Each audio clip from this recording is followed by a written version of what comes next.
Bonjour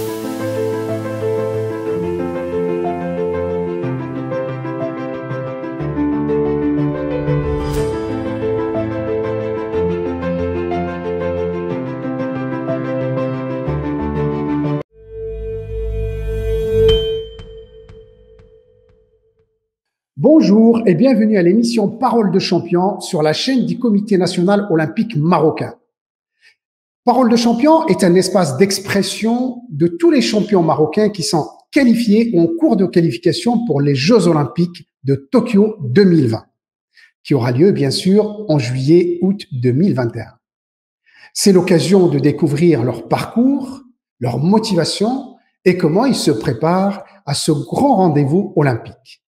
Aujourd'hui, nous recevons un grand athlète, un grand cavalier, El Ghali Bouqa. El Ghali Bouqa, bonjour.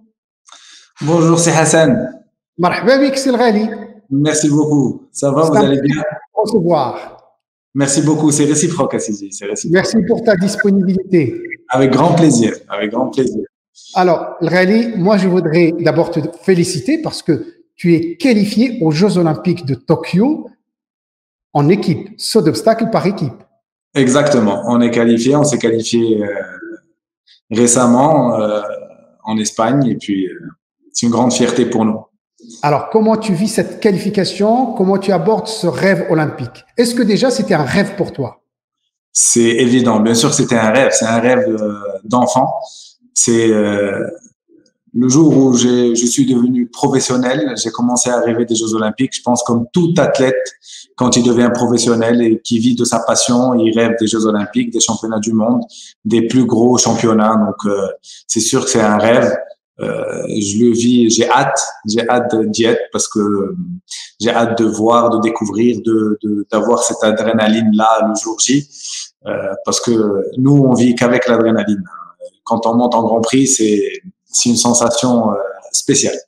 Donc voilà, j'ai hâte et puis surtout une fierté pour moi de représenter mon pays aux Jeux Olympiques. C'est vraiment quelque chose de formidable.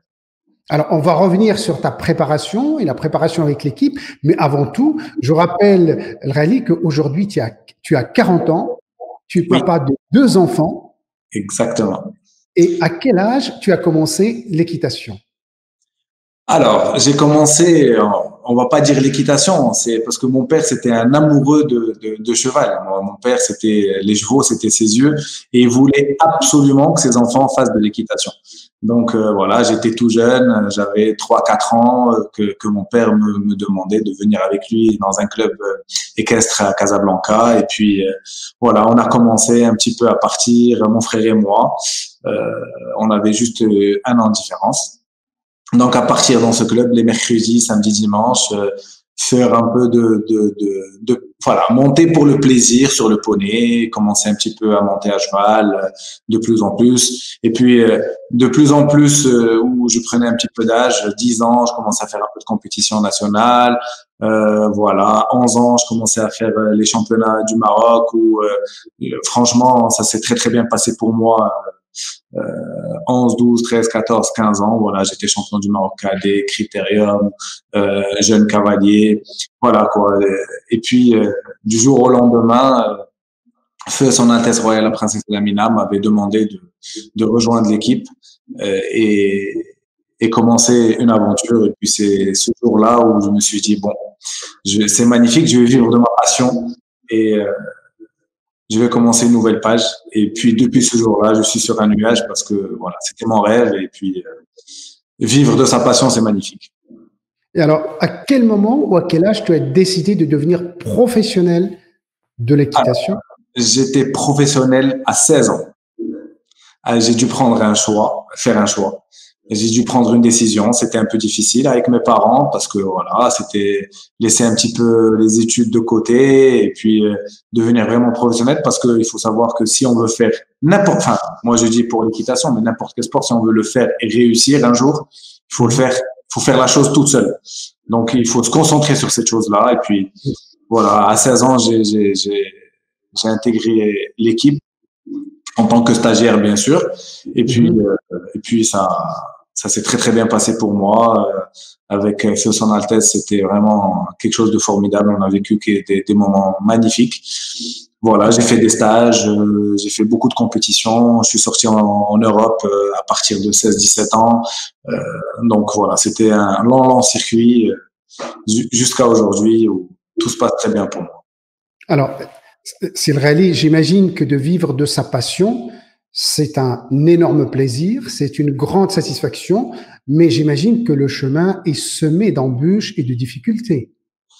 C'est sûr, enfin, c'est sûr qu'il y a des difficultés, c'est sûr que c'est pas du tout facile de vivre de sa passion parce que voilà, c'est pas quelque chose de vraiment sûr à la fin, mais il faut faire un choix et il faut l'assumer et il faut aller jusqu'au bout.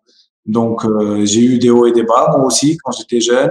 Je me suis posé plein de questions. Je me suis dit est-ce que je vais y arriver ou je vais pas y arriver. Mais moi je pense qu'avec le sérieux et le travail, on ne peut qu'arriver. Ça, Alors, j'ai aucun doute. quand tu as commencé, est-ce que les Jeux Olympiques ou participer aux Jeux Olympiques étaient dans tes projets? Les Jeux Olympiques étaient dans mes projets avant même que je devienne cavalier professionnel, avant même que j'intègre la fédération aussi jeune, qui était à 16-17 ans. Mais c'est vrai que dès que j'ai commencé un petit peu à monter dans les grands prix, automatiquement, on pense aux gros championnats parce que quand on est jeune, à 12 ans, 13 ans, on commence à regarder un peu la télévision, les gros grands prix, les grands cavaliers, regarder les autres ce qu'ils font. Puis automatiquement, on a ce rêve-là. On se dit, waouh, moi aussi, un jour, j'espère que je vais faire ce que fait ce cavalier. J'espère que je vais y arriver comme lui. Et aujourd'hui, franchement, c'est juste waouh. Voilà, exactement. C'est le mot. Aujourd'hui, vous avez décroché la qualification par équipe. Comment vous faites pour préparer cette grande échéance? Alors aujourd'hui, c'est vrai que c'est un petit peu difficile que si on était à la normale. Aujourd'hui, avec le Covid-19, c'est pas vraiment facile parce que euh, avant ce Covid, dans l'année, il y a 53 ou 54 semaines dans l'année. Nous, on était en compétition au moins 40 à 42 semaines par an. Chaque semaine, on est en compétition, que ce soit au Maroc, que ce soit à l'étranger, on est tout le temps en compétition. C'est sûr qu'aujourd'hui, ça a un petit peu changé. Depuis un an, c'est pas du tout pareil. Donc, avec le confinement, déjà, on a perdu un peu 3 mois, mais on va pas dire qu'on les a perdus parce qu'on est resté à la fédération confiné, bien sûr, en train de préparer, de monter nos chevaux. Et moi, je veux dire que rien ne remplace les compétitions. On peut s'entraîner. C'est très bien de s'entraîner. Mais se mettre à l'épreuve, pour moi, c'est la compétition. C'est ça qui met un cavalier ou un athlète à l'épreuve. C'est la compétition. On s'entraîne, oui, on s'entraîne très fort, on s'entraîne tous les jours. Moi, je m'entraîne de 8h30 du matin, là maintenant 8h30 parce qu'il fait jour à 8h30, Oui. de 8h30 ou 9h du matin jusqu'à 18h le soir, tous les jours. Tous les jours, pratiquement. Pratiquement. À part aller aujourd'hui, quand on n'a pas de compétition, le dimanche, j'essaie de me reposer, de le consacrer un petit peu à ma famille, ma femme, mes enfants, chose qui est très normale. Mais quand on est en compétition, c'est tous les jours, le matin, du matin au soir. Tous les jours. Donc, les compétitions. Ali, je rappelle que tous les jours, tu t'entraînes de 8h30, 9h jusqu'à 18h, mais bien sûr, tu changes de monture, tu changes de cheval. Bien sûr. Régulièrement, c'est pas le même cheval. Parce qu'un cheval, on peut le travailler 1 heure par jour. 1 heure par jour. Puis après, il faut changer. On change de chevaux, bien sûr. On a plusieurs montures, que ce soit à l'unité fédérale ou que ce soit dans d'autres clubs. Donc, c'est sûr que le cheval olympique s'entraîne 1 heure le matin et il sort l'après-midi, 1 heure de marcheur l'après-midi et il fait une petite marche aussi. Donc, mais on peut pas travailler avec ce cheval olympique de 8h du matin à 8h du soir, ça c'est pas possible. Pour lui, c'est impossible. Il est comme nous, il va être fatigué, c'est pas possible. Donc, il a ses heures de travail lui aussi qu'on doit respecter. Alors, je rappelle que malgré la pandémie, malgré cette crise sanitaire, la Fédération royale marocaine de sport équestre a mis tout ce qu'il fallait en place pour que vous continuiez à vous entraîner pendant la période de confinement. Vous étiez confiné en quelque sorte dans le club équestre pour la fédération pour continuer à vous entraîner. Exactement.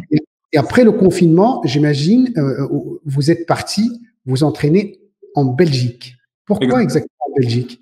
Il faut savoir que la Fédération royale marocaine des sports équestres a fait énormément de choses pour ces cavaliers. Franchement, à leur tête, bien sûr, le prince Moulay Abdallah Alaoui qui fait un travail formidable. C'est lui qui chapeaute un peu toute la fédération.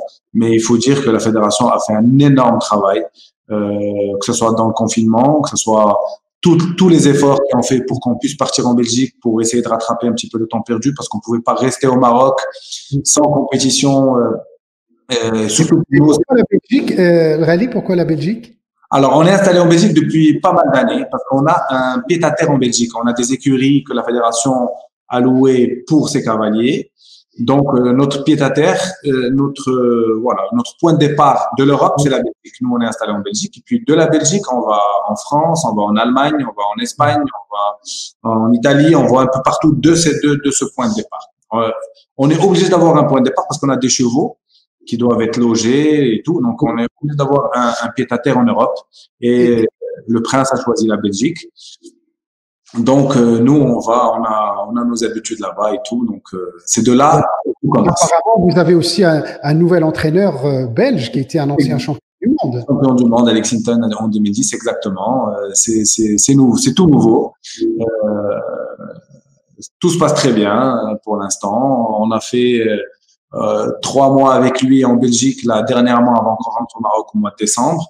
Et on a fait la confirmation des Jeux Olympiques en Espagne avec lui au mois de décembre. Donc, tout se passe très bien. Il était au Maroc, là, dernièrement, la semaine dernière, pour des entraînements pour nous et un petit peu pour voir un peu le niveau de tous les autres Marocains. Donc, voilà, tout se passe très bien pour l'instant. Et puis, on se prépare pour la nouvelle aventure encore qui va être dans un mois. Alors, Rally, aujourd'hui, qualifié aux Jeux Olympiques, quels sont tes objectifs par rapport à ces Jeux et quels sont aussi tes objectifs sportifs à court, moyen et long terme? Alors, mes objectifs pour les Jeux Olympiques, on va pas se mentir, je veux absolument faire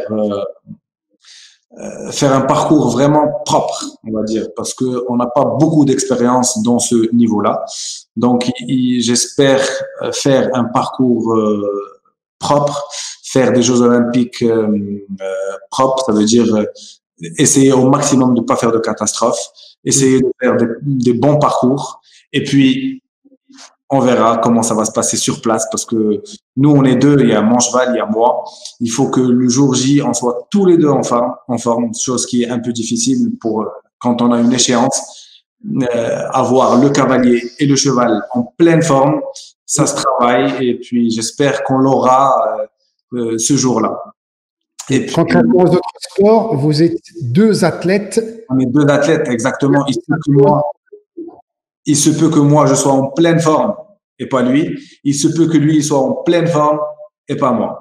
Donc, l'objectif déjà, c'est d'être en pleine forme, lui et moi, parce qu'il est aussi athlète que moi. Hein. C'est lui qui fait la majorité des choses, c'est lui qui saute. Moi, je suis dans l'obligation de bien piloter mon cheval et d'être le plus agile possible ce jour-là. Mais après, c'est lui aussi, il doit être en forme ce jour-là. Donc voilà, j'espère vraiment qu'on le sera le jour J, Inch'Allah. Alors, en dehors des Jeux Olympiques, est-ce qu'il y a d'autres objectifs sportifs? Bien sûr. Chaque année, il y a des Jeux. Chaque année, il y a une échéance. En 2022, il y a le championnat du monde. En 2024, il y a encore les Jeux Olympiques à Paris. En 2025, il y a les championnats du monde. En 2028, il y a Los Angeles. Donc, il y a que des Jeux. C'est ça l'avantage du sport équestre, c'est que on peut chaque 2 ans.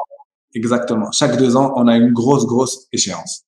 Alors, je voudrais revenir sur tes préparations. Tu disais que tu t'entraînais de 8h30, 9h jusqu'à 18h. Donc, c'est un volume horaire très, très dense. Rentrons un peu dans le détail. Comment est composée cette journée d'entraînement? Est-ce qu'il y a que de la technique? Est-ce qu'il y a du physique? Est-ce qu'il y a autre chose? Alors, le matin, je commence toujours par l'unité fédérale. Ça veut dire c'est là où mon travail principal, c'est je retrouve mes chevaux à la fédération, mon entraîneur quand il est là, parce qu'il est là 15 jours par mois. Donc, toute la matinée de tous les jours, je suis à la fédération et je m'entraîne, moi et mes chevaux de la Fédération marocaine des sports équestres. Les chevaux qui m'ont été… Voilà, ça c'est technique. Ça, c'est, on a un travail spécial. C'est soit je suis en condition physique pour mon cheval, soit on est en travail technique avec le coach dans la carrière, soit il y a plusieurs volets. Donc, toutes les matinées, ça se passe à la Fédération marocaine des sports équestres avec mes chevaux qui sont destinés pour aller dans le haut niveau, soit Jeux olympiques, soit championnat du monde, soit des chevaux de ce type-là. Et puis, les après-midi, soit je continue là à la fédération parce qu'il y a le coach et parce qu'on a un travail très spécial, ou sinon, je suis, parce que moi j'habite à Casablanca, je repars à Casablanca, je fais la navette tous les jours, le matin je suis à Rabat et l'après-midi je suis à Casablanca, et là j'ai des élèves que moi je forme. J'ai des chevaux à moi avec des propriétaires qui me font confiance, qui me confient des chevaux. Et là, je continue soit à coacher et donner des cours aux jeunes, soit à monter des chevaux qui m'ont été confiés pour les faire évoluer et éventuellement rentrer dans l'équipe nationale s'ils ont le niveau un jour. D'accord. Donc voilà, c'est un travail très… Et alors, pour revenir à tes entraînements, est-ce qu'il y a des outils d'évaluation pour savoir si tu as progressé, si tu as stagné, si il faut sur quoi il faut travailler, qu'est-ce qu'il faut améliorer? Est-ce qu'il y a des outils d'évaluation? Est-ce qu'il y a un programme précis? Chaque jour, tu travailles sur une spécificité technique ou c'est un travail général? Alors ça, moi je vais dire que c'est le travail, c'est le coach qui nous dit. Si D'accord. c'est lui qui doit gérer, qui me gère moi et mon cheval de l'échéance. Si j'ai progressé, si tout se passe très bien, c'est lui qui me dit il faut rien changer, tout va bien, on continue sur ça. S'il y a un problème avec mon cheval ou avec moi-même, donc on essaie de travailler pendant les 15 jours par mois quand il est là, parce qu'il est en Belgique et lui aussi fait un peu la navette. Il est là que 15 jours et 15 jours, les autres 15 jours, on fait un peu de conditions physiques.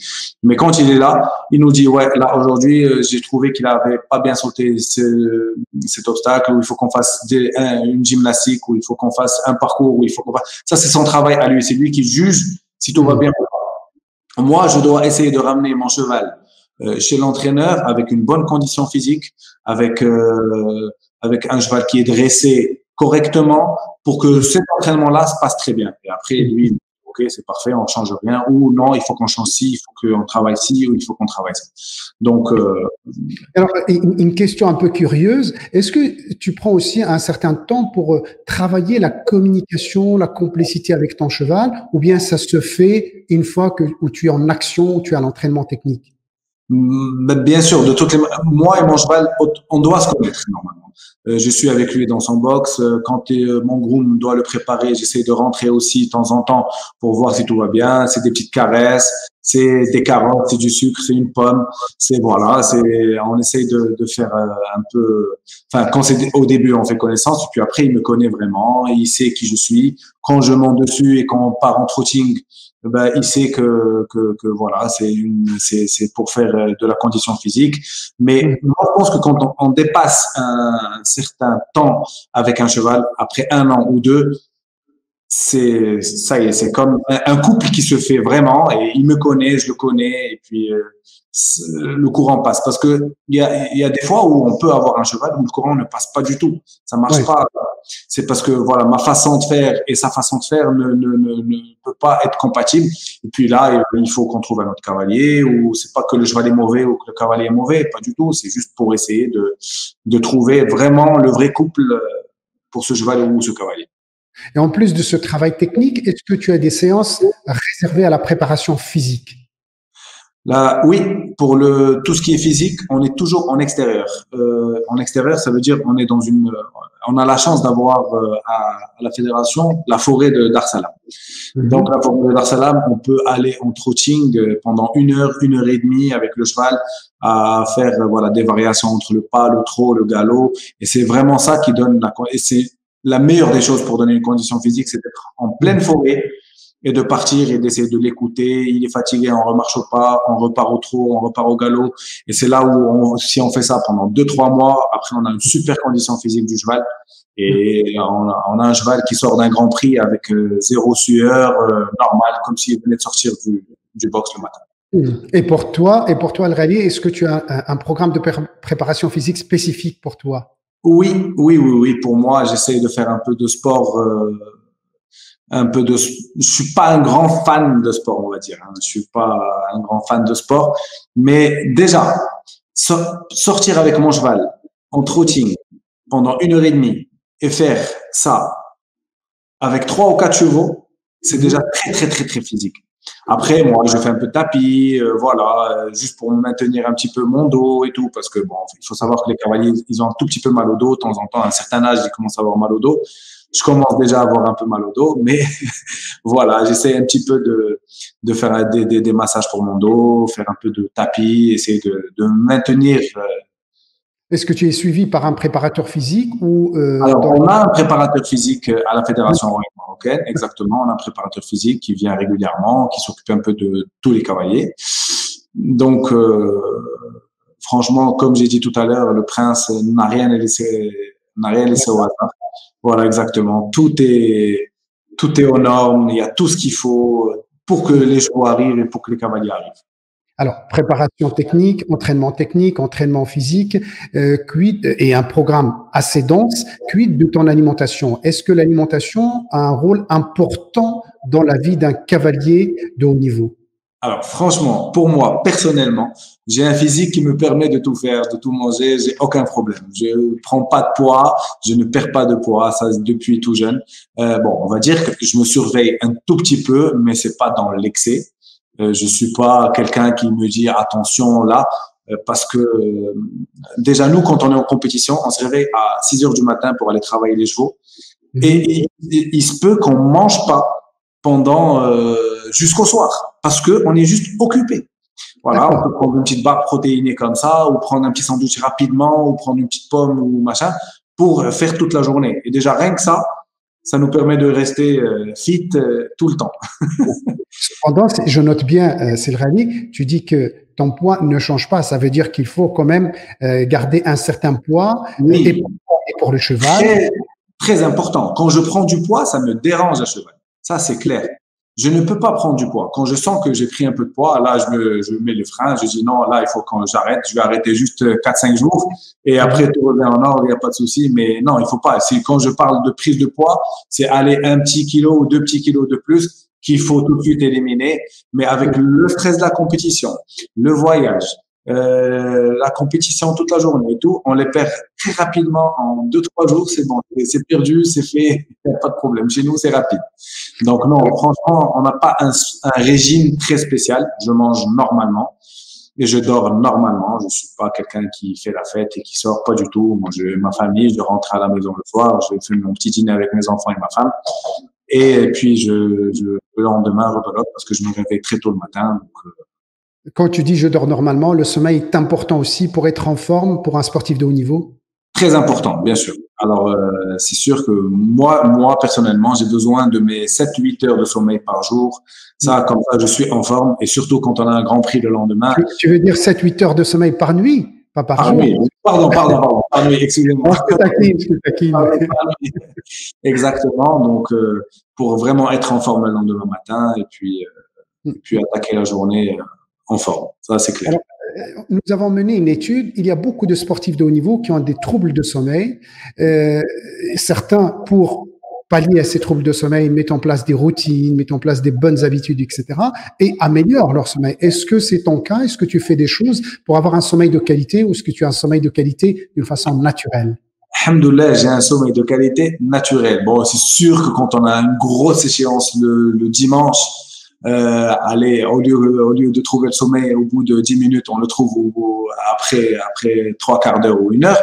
Mais franchement, non, j'ai aucun souci là-dessus. Je dors très normalement et puis j'ai aucune routine à faire. Tout se passe très bien. Ça, c'est une chance. C'est une chance. Ça se passe très bien. Que je reviens à tes résultats et à ton palmarès. Je rappelle que tu as été médaille d'or saut d'obstacle individuel aux Jeux africains. Là, on te voit d'ailleurs avec un magnifique saut. Et tu as été aussi médaille d'or, saut d'obstacle par équipe aux Jeux africains 2019. En 2018, tu as été champion du Maroc senior et 9e à l'édition du circuit international du Morocco Royal Tour. Je parle de ton palmarès, enfin, j'ai pris qu'à partir de 2018, on aurait pu prendre depuis tes 15 ans ou 16 ans, tu es rentré professionnel, mais ça va faire beaucoup. Alors, moi, je voudrais te poser une question. Quels sont les... D'ailleurs, on voit une photo où tu fais un saut. Si on peut revenir sur la photo, je la trouve magnifique. Et je vois que à la fois, tu sautes la barre et tu regardes derrière toi. Tu fais un coup de rétroviseur. C'est pour vérifier quoi exactement? Alors ça, c'est une chose que je conseille pas à tout le monde de faire. Alors ça, c'était le dernier obstacle du Grand Prix Coupe du Monde du CIC 4 étoiles à Tétouan qui s'est passé en 2018 que j'ai gagné. Et c'était ma plus belle victoire, on va dire, parce que voilà, c'était vraiment pas facile de gagner une épreuve en international en 4 étoiles, parce que c'est le 4 étoiles, on touche un petit peu au niveau, 4 et 5 étoiles. Donc voilà, c'était mon dernier obstacle et je voyais vraiment cette victoire-là arriver parce que il y avait que cet obstacle-là encore qui avait. Donc je me retourne un petit peu comme ça pour voir si les postérieurs de mon cheval sont passés sans toucher la barre. Et voilà, c'était un petit tic que j'ai eu, qu'il faut pas faire d'ailleurs, hein, mais bon, que j'ai fait pour m'assurer que tout allait très bien, que j'allais pas faire tomber la barre. Est-ce que c'est pas aussi un signe comme quoi tu es présent sur chaque instant et ça veut dire que tu pouvais penser à la victoire, mais non, tu penses pas à la victoire, tu penses si tu as bien passé l'obstacle. Oui, justement, j'ai pensé à la victoire. C'est en regardant ma barre que j'ai pensé à ma victoire. Je me dis, ça y est, je suis vraiment très près du but. C'est le dernier. Ça y est, il faut plus faire d'erreur. Donc, je me retourne comme ça pour voir si tout se passe très bien. D'ailleurs, ça se passe en une fraction de seconde, tout ça. Hein. C'est vraiment... Alors, le photographe a été très fort. justement, j'ai rappelé ton palmarès et ma question derrière ça, c'est quelles sont les compétitions en dehors de celles que tu viens de citer, quelles sont les compétitions qui t'ont le plus marqué? Alors, c'est beaucoup de grands prix en international. C'est déjà quand on fait sans faute au tout début, quand on sortait en Europe, on voyait que les grands prix internationaux de 3 étoiles et de 4 étoiles étaient vraiment inaccessibles et tout. On se disait, oh, j'espère que moi aussi un jour je vais commencer à faire sans faute, je vais commencer à rentrer dans les barrages pour essayer de me confronter aux meilleurs. Et c'est depuis voilà pas mal d'années maintenant, quand on commence à sortir avec toute l'expérience qu'on a eue, qu'on a pris. Que quand je commence à faire des sans fautes dans les grands prix qui sont très très difficiles, que waouh, c'est déjà une fierté. Je dis waouh, c'est bon, je commence à faire beaucoup de progrès, ça commence à venir. Donc c'est tous les grands prix gagnés au Maroc. Ça c'est aussi, je n'oublie pas tout ça. C'est à chaque fois qu'on gagne un grand prix au Maroc, c'est juste magnifique. C'est les championnats du Maroc aussi. Quand on gagne un championnat du Maroc avec tous les meilleurs cavaliers du Maroc, ça aussi c'est quelque chose d'extraordinaire. Voilà, quand j'ai gagné aussi les Jeux africains par équipe et en individuel, c'était quelque chose de formidable aussi. Pour moi, toutes les victoires sont magnifiques. À part celles qui sont vraiment en international, qui sont vraiment énormes, ça c'est plus que magnifique, on va dire. Alors, quand je t'entends, c'est toujours magnifique, c'est toujours super. On peut dire à chaque fois qu'on gagne, bien sûr, Rally Bourka est un cavalier heureux. Il faut dire ça, exactement. Il faut être heureux parce que si on n'est pas heureux et qu'on vit de notre passion et qu'on n'est pas heureux, ben, il y a quelque chose qui cloche. Donc alors, non, moi je vis de ma passion et à chaque fois, même si j'ai une victoire sur une petite épreuve, ben, je suis content parce que c'est une victoire en plus qui s'ajoute et voilà. Et comme on dit en marocain, Allah yakhlik dima farhan ou dima dahak. Amin, merci beaucoup, Amin. C'est le rallye, et tu sais que dans le sport, il y a aussi des échecs. Et en plus, dans l'équitation, il y a les échecs parfois et il y a les chutes. Comment toi, tu fais pour gérer quand il y a des échecs, quand il y a des chutes? Mais ça, moi, je vais dire que c'est un travail de beaucoup d'années. Depuis que j'ai commencé mes compétitions, on va dire, à l'âge de 10 ans, et ben, on commence avec les échecs. On est obligé de commencer avec les échecs pour apprendre. Si on passe est-ce qu'on peut dire que l'échec est la première marche pour construire sa réussite? Automatiquement. Pour moi, c'est automatique. D'abord, il faut bien vivre l'échec. si on vit pas l'échec correctement, qu'est-ce que tu veux dire par bien vivre l'échec? il Parce faut qu'il y a des accepter sportifs l'échec. qui ont du mal à se relever après un échec. Ben non, il faut apprendre à accepter l'échec. Si on n'accepte pas l'échec, on n'arrive pas. Parce que dans la vie, que ce soit sportif, qu'on soit sportif ou qu'on soit homme d'affaires ou qu'on soit ce qu'on peut être, si on n'a pas d'échec et qu'on se relève pas après l'échec, on n'arrive pas. Pour moi, c'est ma philosophie. Donc, on est obligé de passer par ces échecs-là. Et c'est avec ces échecs qu'on grandit petit à petit et qu'on prend de l'expérience surtout. On prend de l'expérience. On se casse la gueule aujourd'hui. On se dit, OK, il faut pas faire ci pour ne pas se casser la gueule. Le lendemain, on fait pas bien. OK, maintenant, il faut pas qu'on fasse ci pour mieux faire. Et ainsi de suite pour bâtir une personne qui a un super moral, qui a un super physique et qui peut se relever très rapidement après un échec. Il faut juste être bien mentalement et croire en soi. Et puis, ça finit par passer. Donc, comme j'ai dit, c'est le travail de beaucoup d'années. Les échecs que j'ai eus, les chutes que j'ai eues, les mauvais parcours que j'ai eus, qu'aujourd'hui, ça fait que même aujourd'hui, je peux avoir un mauvais parcours, je peux avoir une chute. Mais il faut tout de suite se relever et se dire, OK, je vais travailler encore un peu plus dur sur cette chose-là qui m'a fait cet échec-là pour que demain, je sois au mieux. Et c'est tout. Donc, pour moi, l'échec est obligatoire. Ce que tu dis, très intéressant. Si je dois résumer, accepter l'échec, et c'est à partir de l'échec qu'on peut construire ses réussites. Et j'entends chez toi, en quelque sorte, il faut oser pour aller faire les choses, même s'il y a l'échec qui devant. C'est pas grave, il faut l'accepter parce que c'est comme ça qu'on va apprendre et progresser. Donc, oser. Alors, est-ce que dans cet esprit que tu as optimiste, positif, joyeux, est-ce que parallèlement à ton parcours de sportif, tu as fait aussi de l'entraînement mental? Est-ce que tu as été aidé par des gens?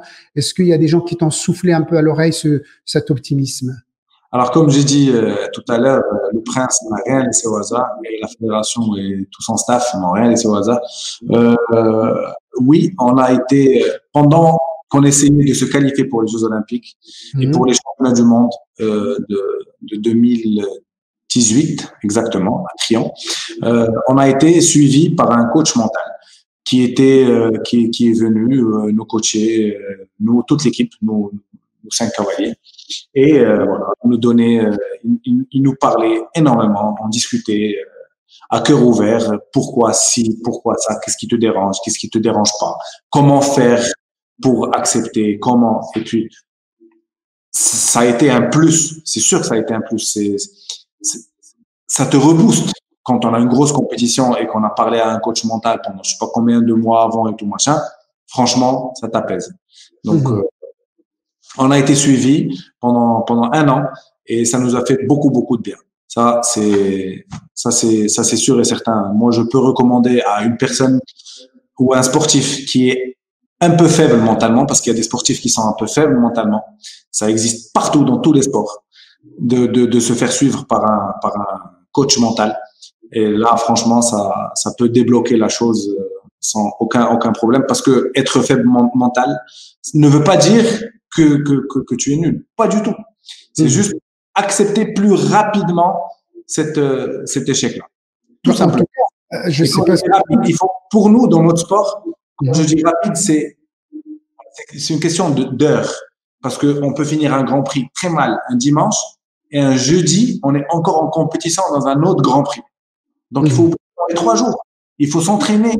Il faut passer à autre chose tout de suite après. Et ça, c'est important chez nous. Alors, au-delà de la faiblesse mentale, tous les sportifs de haut niveau connaissent à un moment ou à un autre des doutes, des remises en question, à la veille d'une compétition, tout sportif qui se respecte peut douter aussi. Bien sûr. Et donc, le fait d'avoir cette préparation, cet entraînement mental lui permet justement cette résilience pour mieux maîtriser son doute et pour rebondir. Qui fait beaucoup de bien. C'est un plus qui fait.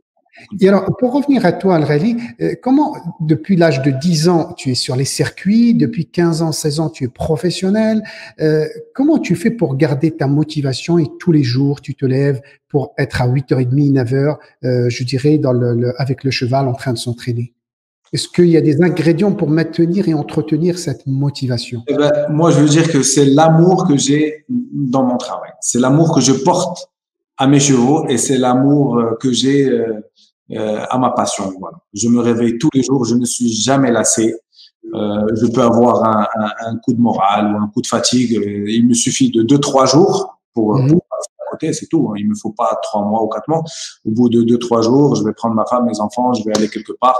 Et puis après, je vais redémarrer encore pendant 6 mois sans aucun problème. Donc moi, pour moi, c'est c'est une preuve d'amour de ce que je fais. Euh, voilà. Et puis, comme je dis, vivre de sa passion, c'est quelque chose d'exceptionnel. Et moi, j'ai la chance de vivre de ma passion. Quand on vit de notre passion, on n'est jamais lassé. On n'est pas derrière un bureau en train de faire de la comptabilité ou quelque chose où on a hâte que ce soit 18 heures pour rentrer. Moi, des fois, je peux rester jusqu'à 20 heures, 22 heures ou avec les copains en train de discuter de chevaux ou parler de compétition ou quelque chose. Donc, pour moi, c'est un plaisir d'aller monter le matin à cheval. Donc, tu confirmes l'adage qui dit que quand tu fais un métier, quel que soit le métier, avec amour et avec Ah oui, passion, tu c'est n'as là. pas, tu n'as pas tellement l'impression de travailler. Exactement. J'ai pas l'impression de travailler. Moi, je vais pour faire mon plaisir, je vais pour monter, me faire plaisir à cheval. Et en même temps, je suis professionnel, donc ça, c'est ça le rêve. Alors, El Ghali, je voudrais résumer 3 points dont tu as parlé depuis tout à l'heure. Tu as parlé de ton amour pour ce que tu fais, la passion du cheval et l'amour du cheval, l'amour de ce que tu fais. Quand tu parles, tu crois tellement en ce que tu fais, une croyance en toi et en ce que tu Il fais. faut, il faut. Et puis tout à l'heure, tu disais, ben, je suis fier de faire ça pour moi, mais pour ma famille, pour mon pays. Est-ce Bien sûr. que ces 3 ingrédients, est-ce que ces 3 piliers ne constituent pas en quelque sorte les fondements de ta motivation?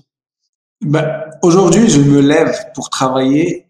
Euh, D'abord, comme j'ai dit, c'est un plaisir. Et de deux, c'est pour ma famille. C'est pour mes enfants, c'est pour ma femme, c'est pour toute ma famille. Et puis, représenter le Maroc euh, dans des Jeux Olympiques, c'est Une pour reconnaissance. moi et pour les autres, enfin, mes proches, c'est quelque chose d'extraordinaire.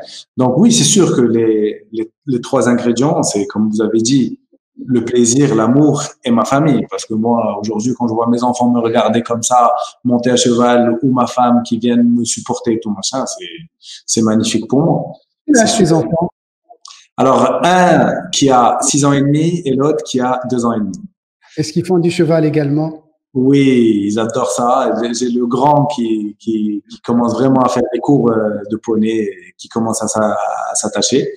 Et j'ai le petit qui est mordu comme pas possible et qui veut juste monter à poney. Et alors, justement, Rally, tu voyages beaucoup, tu fais beaucoup de déplacements pour les concours internationaux, beaucoup d'entraînements, 6 jours sur 7. Comment tu combines avec ta vie familiale?